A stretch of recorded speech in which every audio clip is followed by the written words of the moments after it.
Good morning students.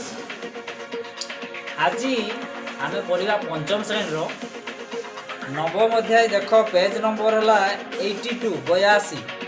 आम देशर आमदानी आउ रप्तानी विषय।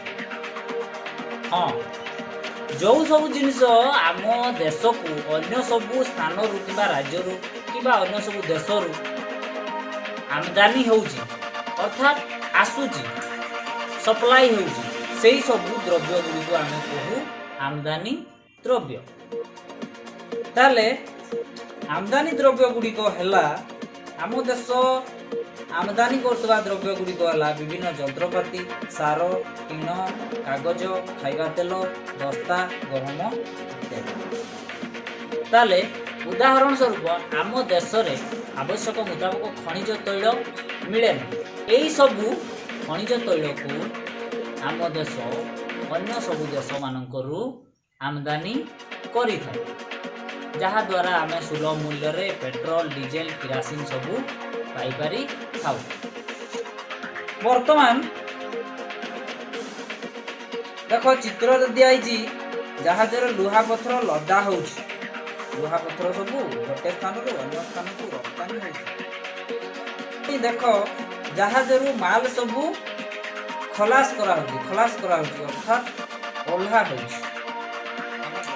गोटे स्थान को अन्य स्थान माल अणा जापरी जो सबू देश किछि देश अच्छी से देश मानकरे किछि द्रव्य आवश्यक ठारू अधिक उत्पादित होउछि।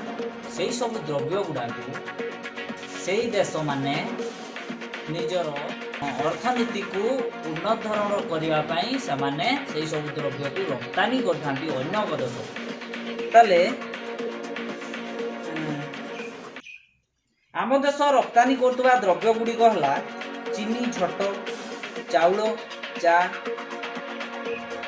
कपालुगा लुहा लुहा पत्थर बक्साइट मांगानीज पत्थर अभ्र फेरोक्रोम चिंगुड़ी माछ इत्यादि।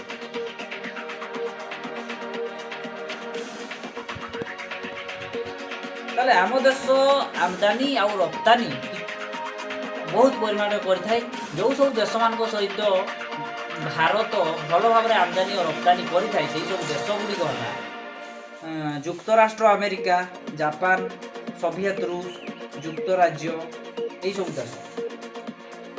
ताले वर्तमान तमाने काम है तमे तुम अंचल रे जो सब जिनिस बाहर को जाए कि बाहर जो सब जिनिस तुम